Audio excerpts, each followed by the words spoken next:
नमस्कार दोस्तों, आज हम देखेंगे संगम काल के बाद जिन राजवंशों का उदय हुआ उनमें पल्लव वंश है, चालुक्य वंश है, राष्ट्रकूट वंश है और चोल वंश है। चालुक्य वंश की 3 शाखा था, जिसमें से वातापी चालुक्य, वेंगी चालुक्य और कल्याणी के चालुक्य हो जाएंगे। इसका नाम जो है इसके राजधानी के नाम पे पड़ा। जैसे वातापी चालुक्य की राजधानी वातापी था, इसीलिए इसका नाम वातापी चालुक्य पड़ा। वेंगी चालुक्य की राजधानी वेंगी था, इसीलिए इसका नाम वेंगी चालुक्य पड़ा।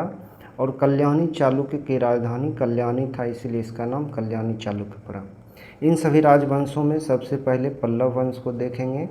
तो पल्लव वंश के बारे में कुछ जानेंगे। पल्लव वंश के स्रोत के बारे में सबसे पहले जानेंगे। पल्लव वंश के स्रोत, पल्लव वंश के बारे में जानकारी कहाँ से प्राप्त होती है। तो पल्लव वंश के बारे में प्रयाग प्रशस्ति अभिलेख से जानकारी मिलती है और वंशों की यात्रा से जानकारी मिलती है। प्रयाग प्रशस्ति,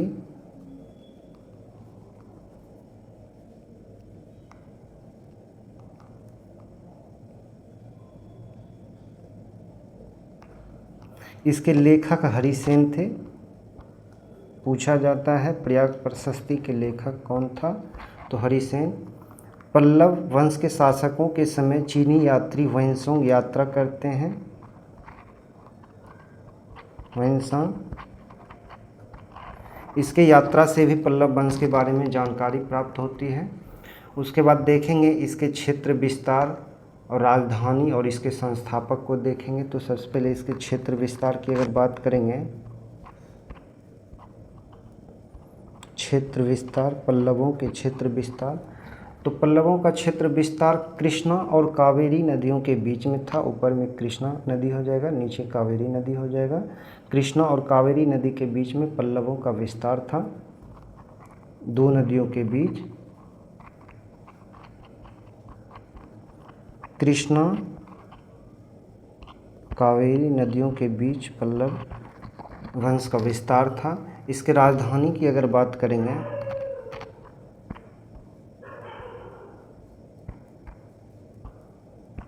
राजधानी की बात करते हैं तो इसका राजधानी कांची था।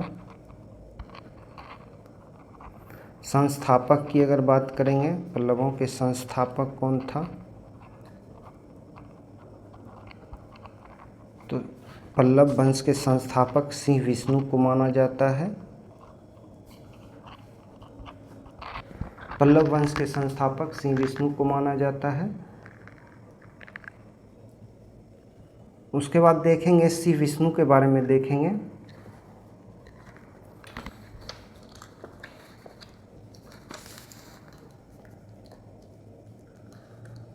तो सिंह विष्णु को पल्लव वंश के संस्थापक के रूप में जाना जाता है। संस्थापक सिंह विष्णु के दरबार में एक कवि रहते थे। इसके दरबार में एक कवि रहते थे, कवि का नाम था भारवी। भारवी एक पुस्तक की रचना करती है जिसका नाम होता है किरातार्जुनीयम।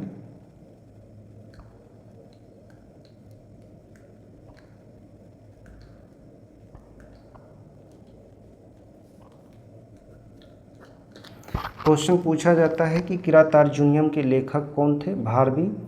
भारवी किसके दरबार में रहते थे, सिंह विष्णु के दरबार में रहते थे। पल्लव वंश के संस्थापक कौन थे, तो पल्लव वंश के संस्थापक सिंह विष्णु को माना जाता है। इसने एक क्षेत्र को विजित करता है जिसका नाम होता है तोंडे मंडलम। तोंडे मंडलम, तोंडे मंडल नाम रहता है। और इस क्षेत्र को विजित करने के बाद इसने एक उपाधि को भी धारण किया था। इस क्षेत्र को विजित करने के बाद एक उपाधि धारण करता है, उस उपाधि का नाम होता है अवनी सिंह। अवनी सिंह, अवनी सिंह नामक उपाधि धारण किया था। उसके बाद इसके कार्यों में देखेंगे तो इसके समय मंदिर का निर्माण होता है।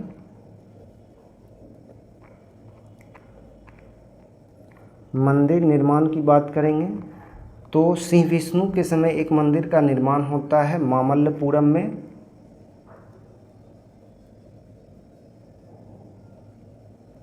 मामल्लपुरम में एक मंदिर का निर्माण होता है, उस मंदिर को आदि वराह का मंदिर कहते हैं। आदि वराह मंदिर का निर्माण किसने करवाया था? श्री विष्णु ने करवाया था। उसके बाद इसके बारे में इतना ही पॉइंट है, देखेंगे श्री विष्णु जो है वह पल्लव वंश के संस्थापक माने जाते हैं। श्री विष्णु के दरबार में एक कवि रहते थे जिसका नाम भारवी था। भारवी की एक रचना है किरातार्जुनीयम। श्री विष्णु एक तोंडे मंडलम को जीत लेता है और इस जीत के उपलक्ष्य में एक उपाधि भी धारण करता है, अवनी सिंह की उपाधि धारण करता है। इसी ने एक मंदिर का भी निर्माण करवाया था मामल्लपुरम में, जिसे आदि वराह मंदिर के नाम से हम लोग जानते हैं। इसके अगले शासक में आता है महेंद्र वर्मन का नाम। महेंद्र वर्मन का नाम आता है। इसके बारे में जानने से पहले मैप में कुछ देखेंगे कि इसकी कहानी क्या थी। यहाँ पल्लव वंश है और यहाँ है वातापी के चालुक्य वंश। इन दोनों के बीच संघर्ष होता है। वातापी चालुक्य के शासक पुलकेशिन द्वितीय और पल्लव के शासक महेंद्र वर्मन प्रथम, इन दोनों के बीच संघर्ष होता है। वातापी के चालुक्य पुलकेशिन द्वितीय महेंद्र वर्मन को पराजित कर देते हैं और पल्लवों की राजधानी जो था उस समय कांची था, कांची को विजित करके एक उपाधि धारण करता है पुलकेशिन द्वितीय। कांची कोंड की उपाधि धारण करता है, मतलब होता है कांची को जीतने वाला। एक बार फिर समझने का प्रयास करेंगे। महेंद्र वर्मन और वातापी चालुक्य वंश के शासक पुलकेशिन द्वितीय। पल्लव वंश के शासक महेंद्र वर्मन जिसमें शासन व्यवस्था को संचालित कर रहा था, उसमें वातापी चालुक्य वंश के शासक पुलकेशिन द्वितीय इस पर आक्रमण करता है और इसकी राजधानी जो है वह कांची को जीत के पुलकेशिन द्वितीय कांची कोंड की उपाधि धारण करता है, मतलब कांची को जीतने वाला। तो महेंद्र वर्मन के समय चालुक्यों के साथ संघर्ष होता है। महेंद्र वर्मन संघर्ष की बात करेंगे तो संघर्ष में वातापी के चालुक्य, वातापी चालुक्य, इसके शासक का नाम था पुलकेशिन द्वितीय।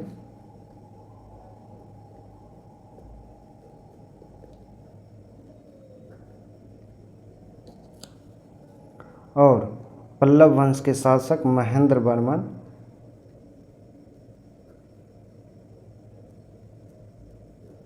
इन दोनों के बीच संघर्ष होता है जिसमें पुलकेशिन द्वितीय विजय होते हैं और महेंद्र वर्मन को पराजित कर देते हैं।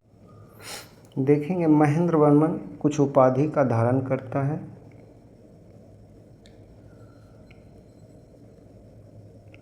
उसके उपाधि में विचित्र चित्त हो जाएगा, गुणभर और मत विलास।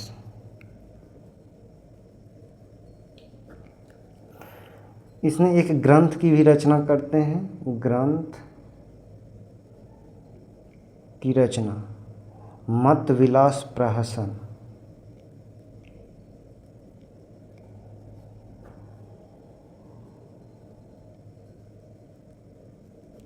क्वेश्चन पूछा जाता है कि मत विलास प्रहसन किसकी रचना है? महेंद्र वर्मन की रचना है। इसने उपाधि क्या क्या धारण किया था? विचित्र चित्त, गुणभर और मत विलास। चूँकि ग्रंथ की रचना मत विलास प्रहसन किया था, इसीलिए इसने एक उपाधि धारण किया था, मत विलास की उपाधि धारण किया था। उसके बाद के शासक में देखेंगे जो कि सबसे महत्वपूर्ण और सबसे शक्तिशाली शासक थे, नरसिंह वर्मन।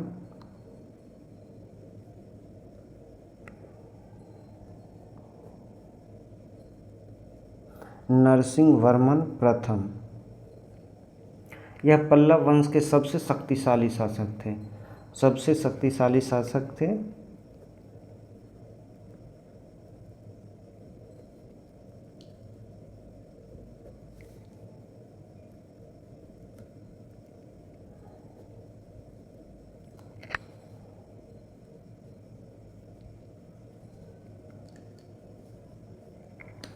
नरसिंह वर्मन पल्लव वंश के सबसे शक्तिशाली शासक में से थे।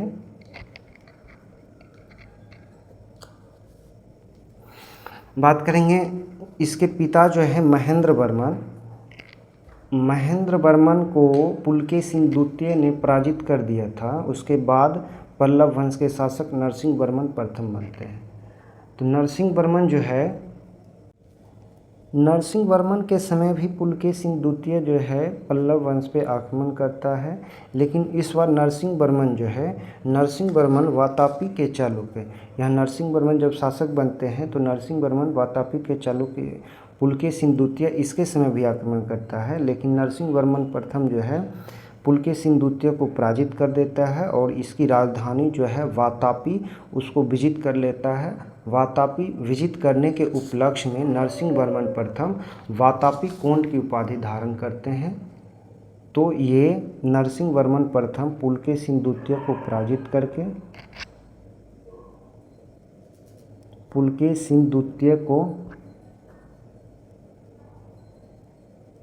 करते हैं। पराजित करके एक उपाधि धारण करते हैं,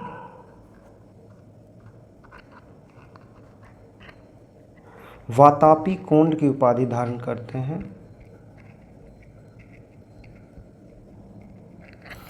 पुलकेशिन द्वितीय जब पल्लव वंश के शासक महेंद्र वर्मन को पराजित करते हैं और इसकी राजधानी को जीत लेते हैं, तब पुलकेशिन द्वितीय कांची कोंड की उपाधि धारण करते हैं। जब नरसिंह वर्मन पुलकेशिन द्वितीय को पराजित कर देते हैं और उसके राजधानी वातापी को जीत लेते हैं, तब नरसिंह वर्मन वातापी कोंड की उपाधि धारण करते हैं। तो यह अपने पिता के बदला जो है वो ले लेते हैं। इसके समय में एक मंदिर का निर्माण किया गया था। मंदिर निर्माण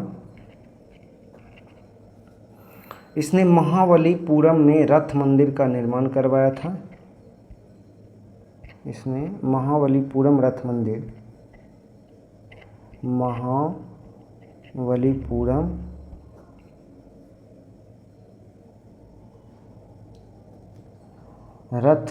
का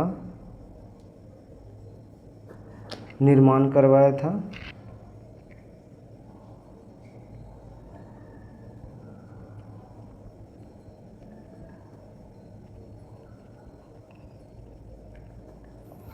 महाबलीपुरम के रथ मंदिर का निर्माण किसने करवाया था? तो नरसिंह वर्मन प्रथम। नरसिंह वर्मन प्रथम से क्या पॉइंट बनता है? इसने पुलकेशिन द्वितीय को पराजित करता है और पुलकेशिन द्वितीय की राजधानी जो है वातापी के राजधानी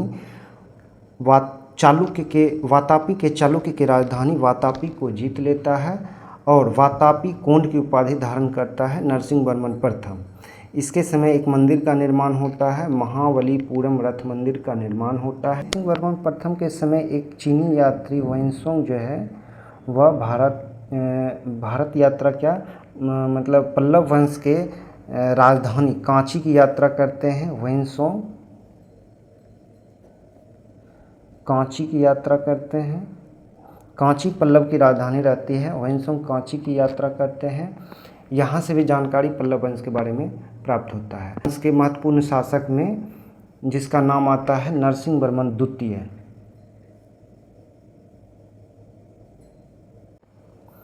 नरसिंह वर्मन द्वितीय के दरबार में कवि रहते थे दंडी एक पुस्तक की रचना करते हैं जिसका नाम होता है 10 कुमार चरित।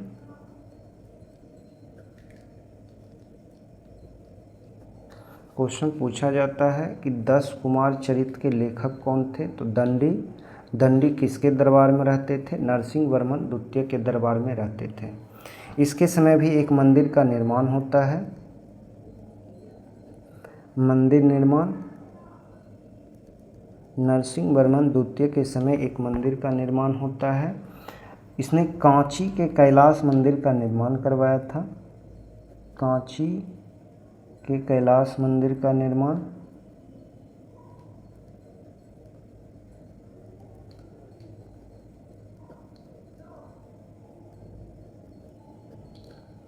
कांची के कैलाश मंदिर का निर्माण किसने करवाया था? नरसिंह वर्मन द्वितीय ने करवाया था कांची के कैलाश मंदिर का निर्माण। इस मंदिर को एक और नाम से जानते हैं, जिसको राज सिद्धेश्वर मंदिर भी कहते हैं। इसकी विशेषता क्या है कि यह मंदिर द्रविड़ शैली में बनाया गया था, द्रविड़ शैली में।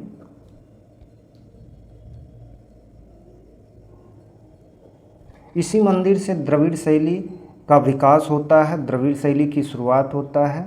मंदिर का निर्माण 3 शैली में होता है। एक होता है नागर शैली, एक होता है वेसर शैली, एक होता है द्रविड़ शैली। उत्तर भारत के मंदिर जो होते हैं वह नागर शैली में बनाए जाते हैं, मध्य भारत में जो है वह वेसर शैली में बनाए जाते हैं, और दक्षिण भारत के जो भी मंदिर होते हैं वह द्रविड़ शैली में बनाए जाते हैं। तो कांची के कैलाश मंदिर जो था वह पहला द्रविड़ शैली का मंदिर था, यहीं से द्रविड़ शैली का विकास होता है। बात करेंगे इसके अंतिम शासक जो थे, पल्लव वंश के अंतिम शासक, उसका नाम था अपराजित। अंतिम शासक की बात करेंगे, पल्लव वंश के अंतिम शासक कौन था? अपराजित। अपराजित को एक शासक पराजित कर देता है, जिसका नाम होता है, यह शासक जो था वह आदित्य प्रथम था। आदित्य प्रथम जो है अपराजित को पराजित करके, अपराजित जो रहता है वह पल्लव वंश के अंतिम शासक होते हैं, उसको आदित्य प्रथम पराजित करके और पल्लव वंश का अंत हो जाता है। और यहाँ जो होता है वह चोल वंश की स्थापना करता है, चोल वंश की स्थापना करता है। तो पल्लव वंश से इतना देखना है, एक बार और इसको थोड़ा सा देख लेते हैं। संगम काल के बाद जिन राजवंशों का उदय हुआ उसमें पल्लव वंश है, चालुक्य वंश है, राष्ट्रकूट वंश है और चोल वंश है। तो सबसे पहले पल्लव वंश को देखे थे। पल्लव वंश में इसके स्रोत के बारे में देखे थे, इसके स्रोत कहाँ से, इसके बारे में जानकारी प्राप्त होता है। तो स्रोत में प्रयाग प्रशस्ति अभिलेख हैं, जिसके लेखक हैं हरिसेन। ह्वेनसोंग की यात्रा है। क्षेत्र विस्तार में देखेंगे, कृष्णा और कावेरी नदी के बीच में पल्लव वंश का विस्तार था। इसके राजधानी कांची को बनाया गया था और इसके संस्थापक सिंह विष्णु थे। सिंह विष्णु के बारे में देखेंगे, सिंह विष्णु के बारे में अगर देखेंगे तो उसके बारे में है कि सिंह विष्णु को पल्लव वंश के संस्थापक माना जाता है। सिंह विष्णु के दरबार में एक कवि रहते थे जिसका नाम भारवी था, और इसने एक ग्रंथ की रचना करते हैं, किरातार्जुनीयम नामक पुस्तक की रचना करते हैं। सिंह विष्णु एक क्षेत्र तोंडे मंडलम को जीत लेता है। इस उपलक्ष्य में एक उपाधि भी धारण करता है, जिसको अवनी सिंह कहते हैं। अवनी सिंह की उपाधि किसने धारण किया था? सिंह विष्णु ने। अब आते हैं, सिंह विष्णु के समय एक मंदिर का निर्माण होता है मामल्लपुरम में, जिसको आदि ब्रह्म मंदिर कहते हैं। सिंह विष्णु के बाद महेंद्र वर्मन शासक बनते हैं। महेंद्र वर्मन के समय जो है वह वातापी के चालुक्य के साथ संघर्ष होता है महेंद्र वर्मन का। तो वातापी के चालुक्य कौन थे शासक? शासक का नाम था पुलकेशिन द्वितीय। पुलकेशिन द्वितीय महेंद्र वर्मन को पराजित करके इसके राजधानी को जीत लेते हैं। इसके राजधानी कांची था, तो कांची को जीतने के उपलक्ष्य में पुलकेशिन द्वितीय कांची कोंड की उपाधि धारण करते हैं। उसके बाद महेंद्र वर्मन कुछ उपाधि धारण करते हैं, विचित्र चित्त, गुणभर और मत विलास। उसके बाद महेंद्र वर्मन एक ग्रंथ की भी रचना करते हैं जिसका नाम होता है मत विलास प्रहसन। मत विलास प्रहसन की रचना महेंद्र वर्मन करते हैं। अब आते हैं इसके सबसे महत्वपूर्ण और सबसे शक्तिशाली शासक नरसिंह वर्मन प्रथम के बारे में। तो नरसिंह वर्मन प्रथम जो है वह महेंद्र वर्मन के पुत्र थे। महेंद्र वर्मन को जब पुलकेशिन द्वितीय पराजित करता है, फिर पुलकेशिन द्वितीय इसके समय भी आक्रमण करता है, लेकिन नरसिंह वर्मन प्रथम जो है पुलकेशिन द्वितीय को पराजित कर देते हैं। और पुलकेशिन द्वितीय जो है वातापी के चालुक्य थे। वातापी की राजधानी वातापी था। वातापी को जीत के नरसिंह वर्मन जो है वातापी कोंड की उपाधि धारण कर लेते हैं। नरसिंह वर्मन के समय मंदिर का निर्माण होते हैं। महाबलीपुरम रथ मंदिर का निर्माण किसके द्वारा कराया जाता है? तो नरसिंह वर्मन प्रथम के द्वारा कराया जाता है। उसके बाद देखते हैं नरसिंह वर्मन प्रथम के समय ही एक चीनी यात्री ह्वेनसोंग भारत आते हैं। नरसिंह वर्मन प्रथम के समय चीनी यात्री ह्वेनसोंग आए थे। किसके समय आए थे? नरसिंह वर्मन प्रथम के समय नरसिंह वर्मन प्रथम के समय चीनी यात्री वहीं आए थे। उसके बाद आते हैं नरसिंह वर्मन प्रथम के बाद नरसिंह वर्मन द्वितीय। इसके दरबार में एक कवि रहते थे जिसका नाम दंडी था। इसने एक ग्रंथ की रचना करते हैं। 10 कुमार चरित के लेखक कौन थे? दंडी। नरसिंह वर्मन द्वितीय के समय एक मंदिर का निर्माण होता है, कांची के कैलाश मंदिर का निर्माण होता है। इस मंदिर को राज सिद्धेश्वर मंदिर भी कहते हैं। यह पहला मंदिर था जो द्रविड़ शैली में बनाया गया था। बात करेंगे पल्लव वंश के अंतिम शासक के, तो पल्लव वंश के अंतिम शासक अपराजित होते हैं, जिसको पराजित कर देता है आदित्य प्रथम, और पल्लव वंश का अंत होता है। पल्लव वंश की जगह चोल वंश की स्थापना होता है। तो पल्लव वंश में इतना देखना था। अब आगे देखेंगे चालुक्य वंश को। चालुक्य वंश के 3 शाखाएं थी। मैप के माध्यम से समझने का प्रयास करेंगे। पल्लव वंश को पढ़ लिए हैं। अब आएगा वातापी के चालुक्य। तो चालुक्य वंश के 3 जो है शाखाएं थे, वातापी चालुक्य, वेंगी चालुक्य और कल्याणी चालुक्य। तो सबसे पहले वातापी चालुक्य को देखेंगे। वातापी चालुक्य जो है वही चालुक्य वंश के संस्थापक माने जाते हैं। अब देखेंगे चालुक्य वंश को देखेंगे। तो चालुक्य वंश की 3 शाखाएं थी।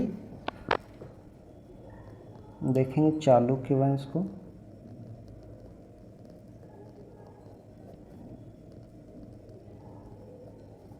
इसकी 3 शाखाएं थी, वातापी चालुक्य,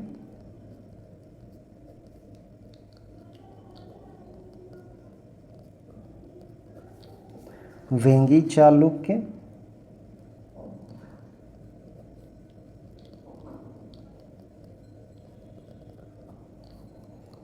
कल्याणी चालुक्य।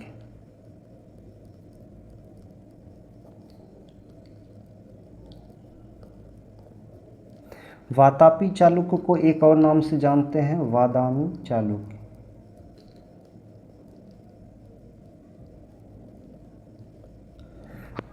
तो सबसे पहले देखेंगे वातापी चालुक्य को।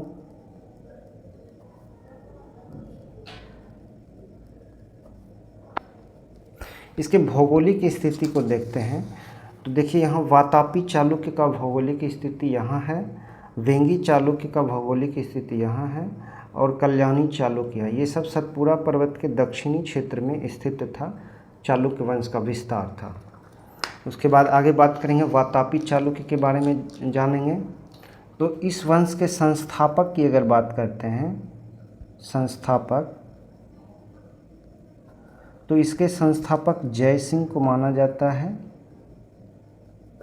वातापी चालुक्य वंश के संस्थापक कौन थे? तो जय सिंह थे। इसी ने अपनी राजधानी वातापी को बनाया था। वातापी को राजधानी किसने बनाया था? वातापी को राजधानी बनाया था किसने? जय सिंह ने। वातापी को राजधानी किसने बनाया? जय सिंह ने वातापी को राजधानी बना के अपने शासन व्यवस्था को संचालित किया। बात करेंगे अगले शासक पुलकेशिन द्वितीय के बारे में।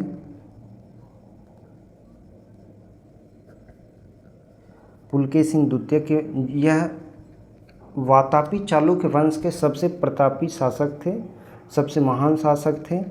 इसके समय में कन्नौज के शासक हर्षवर्धन इसके राज्य की ओर जब बढ़ते हैं, यहाँ देखिए भौगोलिक स्थिति, वातापी चालुक्य यहाँ है और कन्नौज जो था वह यूपी के क्षेत्र में था। कन्नौज के शासक उस समय हर्षवर्धन था।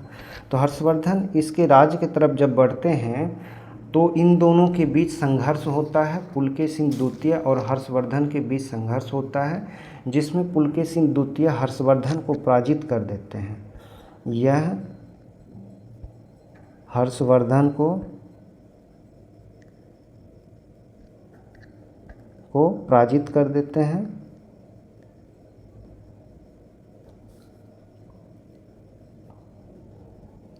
पराजित कर देते हैं। तो हर्षवर्धन को किसने पराजित किया था? पुलकेशिन द्वितीय ने पराजित किया था। इसके बारे में जानकारी अगर बात करेंगे कि पुलकेशिन द्वितीय के बारे में जानकारी कहाँ से मिलती है, तो ऐहोल अभिलेख से इसके बारे में जानकारी प्राप्त होती है। ऐहोल अभिलेख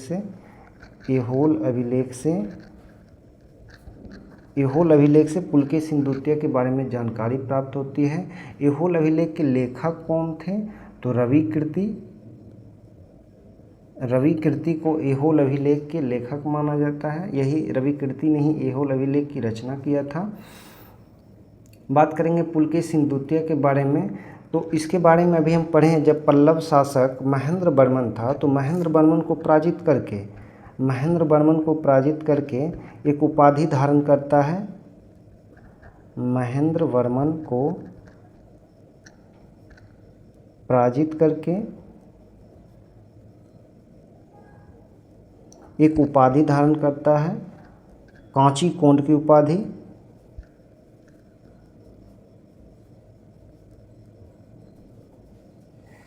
कांची कोंड की उपाधि धारण करते हैं। कांची कोंड की उपाधि कौन धारण करते हैं? पुलकेशिन द्वितीय। पुलकेशिन द्वितीय कांची कोंड की उपाधि किस उपलक्ष्य में धारण करते हैं? तो पल्लवों की राजधानी कांची पर अधिकार कर लेते हैं, उसी उपलक्ष्य में कांची कोंड की उपाधि धारण करते हैं। फिर आते हैं इस पल्लव पर ये फिर आक्रमण करते हैं। उस समय वहाँ के शासक नरसिंह वर्मन थे। नरसिंह वर्मन अभी पढ़े हैं। नरसिंह वर्मन जो है पुलकेशिन द्वितीय को पराजित कर देते हैं। नरसिंह वर्मन पुलकेशिन द्वितीय को पराजित कर देते हैं,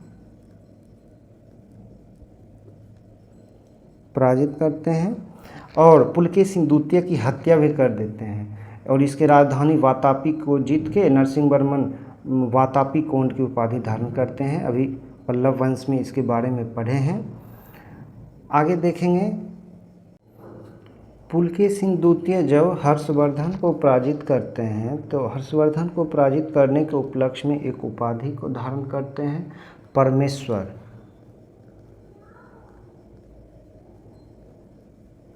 परमेश्वर उपाधि कौन धारण करते हैं?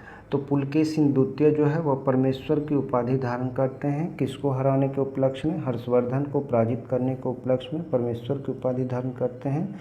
पुलकेशिन द्वितीय को एक बार समझने का प्रयास करेंगे। पुलकेशिन द्वितीय जो थे वह वातापी चालुक्य वंश के शासक थे, और इसके समय में हर्षवर्धन कन्नौज के शासक जब इसके क्षेत्र की तरफ बढ़ते हैं तो हर्षवर्धन और पुलकेशिन द्वितीय के बीच में संघर्ष होता है। उस संघर्ष में पुलकेशिन द्वितीय हर्षवर्धन को पराजित कर देते हैं। यह इसके बारे में जानकारी जो है वह एहोल अभिलेख से प्राप्त होता है। एहोल अभिलेख के रचनाकार कौन थे? रवि कीर्ति। पुलकेशिन द्वितीय के बाद देखेंगे अगला शासक वातापी चालुक्य वंश के अगला शासक विक्रमादित्य द्वितीय।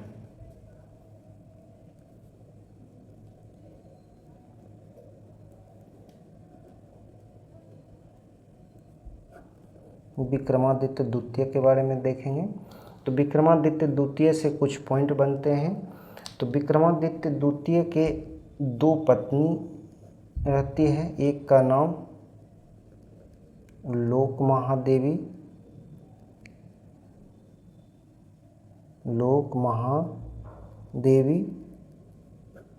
और दूसरे का नाम जो है त्रिलोक महादेवी। यह दोनों एक एक मंदिर का निर्माण करवाती है। लोक महादेवी जो है वह लोकेश्वर मंदिर का निर्माण करवाती है। लोकेश्वर मंदिर, इस मंदिर को एक और नाम से जाना जाता है विरूपाक्ष मंदिर।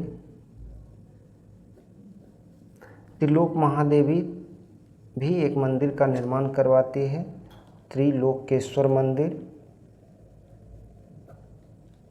विक्रमादित्य द्वितीय भी पल्लव वंश के शासकों पर आक्रमण करके कांची को जीत लेते हैं, और कांची को जीतने के उपलक्ष्य में कांची कोंड की उपाधि धारण करते हैं।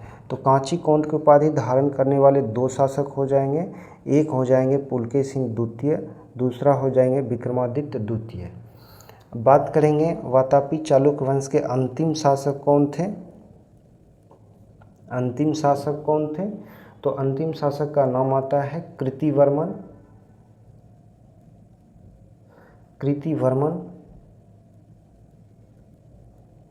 वातापी चालुक्य वंश के अंतिम शासक कौन थे? कृतिवर्मन। इसके बाद वातापी चालुक्य वंश का अंत हो जाता है और इस जगह पे राष्ट्रकूट वंश का उदय होता है। राष्ट्रकूट वंश। इसके बाद देखेंगे राष्ट्रकूट वंश, उससे पहले वेंगी चालुक्य और कल्याणी चालुक्य के बारे में एक एक पॉइंट देख लेते हैं। वेंगी चालुक्य, तो पुलकेशिन द्वितीय जब इस क्षेत्र में अधिकार करते हैं, आंध्र प्रदेश के क्षेत्र में, वेंगी को राजधानी बनाते हैं और यह अपने भाई जो होते हैं, इसके भाई का नाम जो है विष्णुवर्धन होते हैं, विष्णुवर्धन को यह क्षेत्र दे देते हैं और विष्णुवर्धन ही इस क्षेत्र पर अधिकार करके वेंगी को राजधानी बनाकर शासन व्यवस्था को संचालित करते हैं। तो यहाँ से ज़्यादा पॉइंट बनता नहीं है। वेंगी चालुक्य वंश के संस्थापक कौन थे?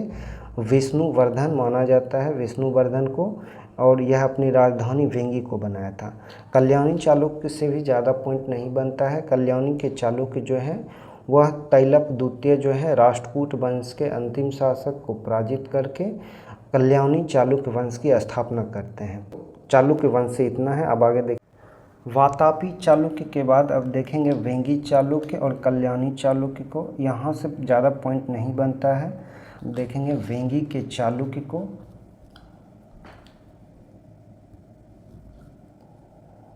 वेंगी चालुक्य, इस वंश के संस्थापक की अगर बात करेंगे, संस्थापक कौन थे? तो संस्थापक इसका माना जाता है विष्णुवर्धन को। विष्णुवर्धन किसका भाई था? पुलकेशिन द्वितीय का भाई था। विष्णुवर्धन को माना जाता है। इसने अपनी राजधानी वेंगी को बना के शासन व्यवस्था को संचालित किया था। वेंगी को राजधानी बनाया था, राजधानी बनाया था वेंगी को। यह क्षेत्र आंध्र प्रदेश के क्षेत्र में आता था, जो महत्वपूर्ण क्षेत्र था। उसके बाद देखेंगे कल्याणी चालुक्य को। कल्याणी चालुक्य की अगर बात करेंगे तो कल्याणी चालुक्य वंश के एक शासक हुआ था तैलप द्वितीय। तैलप द्वितीय, जब राष्ट्रकूट वंश का अंत होता है, या कह सकते हैं राष्ट्रकूट वंश के अवशेष पे तैलप द्वितीय ने फिर से चालुक्य वंश की स्थापना करते हैं और अपनी राजधानी कल्याणी को बनाते हैं। इसीलिए इसका नाम पड़ जाता है कल्याणी के चालुक्य। तैलप द्वितीय ही कल्याणी चालुक्य वंश की स्थापना करता है, तो इसको संस्थापक माना जाता है, संस्थापक माना जाता है। इस वंश के सबसे महत्वपूर्ण शासक की अगर बात करते हैं तो उसका नाम था विक्रमादित्य षष्ठ। विक्रमादित्य षष्ठ, यह जो है विक्रमादित्य षष्ठ के बारे में, इसके दरबारी कवि का नाम था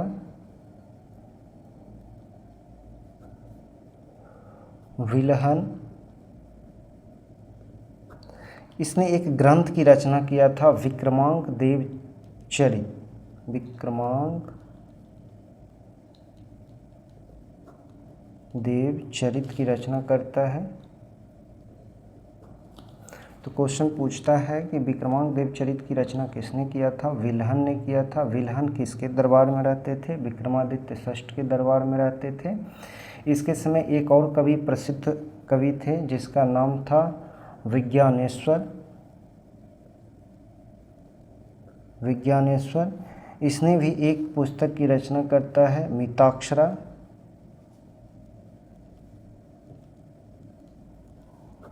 यह पुस्तक जो है वह हिंदू उत्तराधिकार से संबंधित होता है, हिंदू उत्तराधिकार से संबंधित पुस्तक है, हिंदू उत्तराधिकार से संबंधित यह पुस्तक है। तो ये दोनों जो है वह कल्याणी के चालुक्य वंश के शासक विक्रमादित्य षष्ठ के दरबार में एक कवि रहते थे, जिसका नाम विल्हन था। उसने विक्रमांक देवचरित की रचना किया था। विज्ञानेश्वर मिताक्षरा की रचना करता है। तो यहाँ जो है, यहाँ आके चालुक्य वंश समाप्त हो जाता है। अब आगे देखेंगे राष्ट्रकूट वंश को। राष्ट्रकूट वंश को देखते हैं। राष्ट्रकूट की अगर बात करते हैं तो राष्ट्रकूट वंश की स्थापना वातापी चालुक्य वंश का अंत करके राष्ट्रकूट वंश की स्थापना करता है। और राष्ट्रकूट वंश जो है, इसका क्षेत्र की अगर बात करेंगे तो इसका क्षेत्र महाराष्ट्र के क्षेत्र में इसका शासन व्यवस्था था। महाराष्ट्र के क्षेत्र में यह शासन व्यवस्था को संचालित कर रहे थे। इसके संस्थापक की अगर बात करेंगे, राष्ट्रकूट वंश के संस्थापक की बात करेंगे तो संस्थापक का नाम दंतिदुर्ग था। दंतिदुर्ग इसके संस्थापक थे। राष्ट्रकूट वंश के संस्थापक कौन थे? दंतिदुर्ग। इसने राजधानी जो है मानेखेत को बनाया था। राजधानी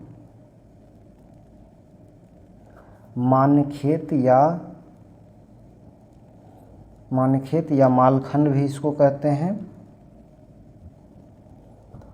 इसने मानेखेत को राजधानी बनाकर अपने शासन व्यवस्था को संचालित किया। अब इसके महत्वपूर्ण शासक की अगर बात करेंगे तो पहला नाम आता है कृष्ण प्रथम का। इसके समय में सबसे महत्वपूर्ण कार्य होता है कि इसने एलोरा के कैलाश मंदिर का निर्माण करवाते हैं। यह मंदिर का निर्माण करवाते हैं, एलोरा के कैलाश मंदिर का निर्माण, कैलाश मंदिर का निर्माण।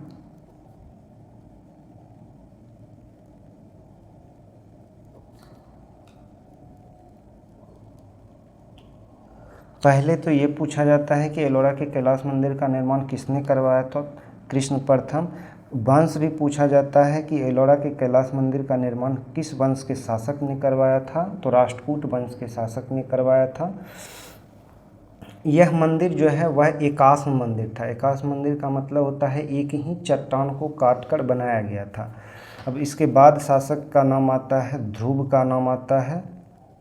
इसके बारे में पढ़े थे तो ध्रुव प्रथम शासक था, राष्ट्रकूट वंश का पहला शासक था जिसने त्रिपक्षीय संघर्ष में भाग लिया था। तो त्रिपक्षीय संघर्ष क्या था?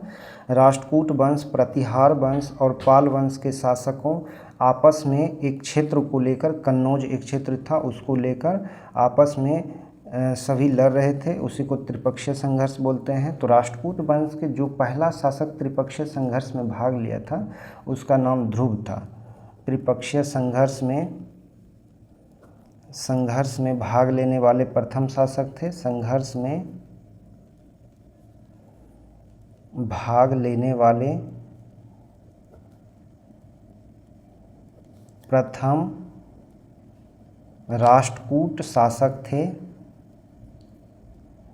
राष्ट्रकूट शासक थे। तो यहाँ से क्वेश्चन पूछा जाता है कि किस राष्ट्रकूट वंश के शासक ने पहली बार त्रिपक्षीय संघर्ष में भाग लिया था? तो उसका नाम ध्रुव हो जाएगा। ध्रुव के बाद देखेंगे अगला शासक शासक तृतीय का नाम आता है। गोविंद तृतीय जो है यह साम्राज्यवादी प्रवृत्ति के शासक थे। इसने अपने साम्राज्य का विस्तार करते हैं। इससे ज़्यादा पॉइंट नहीं बनता है। उसके बाद शासक आता है अमोघवर्ष। अमोघवर्ष जो है उसने एक ग्रंथ की रचना करते हैं जिसका नाम होता है कवि राजमार्ग। क्वेश्चन पूछा जाता है कवि राजमार्ग की रचना किसने किया? अमोघवर्ष ने। यह जीन सेन के संपर्क में आते हैं और यह जैन धर्म को अपना लेते हैं। अमोघवर्ष किसके संपर्क में आने से जैन धर्म को अपनाते हैं? जीन सेन के संपर्क में आने से जैन धर्म को अपना लेते हैं। इसके दरबार में कन्नड़ भाषा के त्रिविद्वान रहते थे। त्रिविद्वान जिनका नाम है पन, पोन, रन। इसमें एक विद्वान जो है पौन एक ग्रंथ की रचना करते हैं जिसका नाम होता है शांति पुराण। शांति पुराण किसके समय लिखा गया था? अमोघवर्ष के दरबार में लिखा गया था। कौन लिखा था? पौन ने लिखा था। इसके बाद शासक का नाम आता है इंद्र तृतीय। इंद्र तृतीय के समय में बगदाद के यात्री अल-मसूदी भारत यात्रा करते हैं। अल-मसूदी बगदाद के यात्री अल-मसूदी किसके समय भारत आते हैं? इंद्र तृतीय के समय में। अल-मसूदी इंद्र तृतीय को एक नाम से संबोधित करते हैं, वल्हारा, जिसका अर्थ होता है वल्लभ राज। उसके बाद शासक का नाम आता है कृष्ण तृतीय। कृष्ण तृतीय एक युद्ध लड़ते हैं, तकुलम का युद्ध लड़ते हैं, जिसमें चोल शासक प्रांतक प्रथम को पराजित कर देते हैं। प्रांतक प्रथम को कौन पराजित करते हैं? तो कृष्ण तृतीय तकुलम के युद्ध में। उसके बाद बात करेंगे अंतिम शासक। राष्ट्रकूट वंश के अंतिम शासक जो है वह कर्क द्वितीय थे। कर्क द्वितीय को तैलप द्वितीय पराजित करते हैं और तैलप द्वितीय पराजित करके यह चालुक्य वंश की स्थापना करते हैं और बाद में इसने अपनी राजधानी कल्याणी बना लेते हैं, इसीलिए इस चालुक्य वंश को कल्याणी का चालुक्य भी कहा जाता है। तो यहाँ राष्ट्रकूट वंश का अंत होता है। अगले वीडियो में हम चोल वंश के बारे में जानेंगे। धन्यवाद।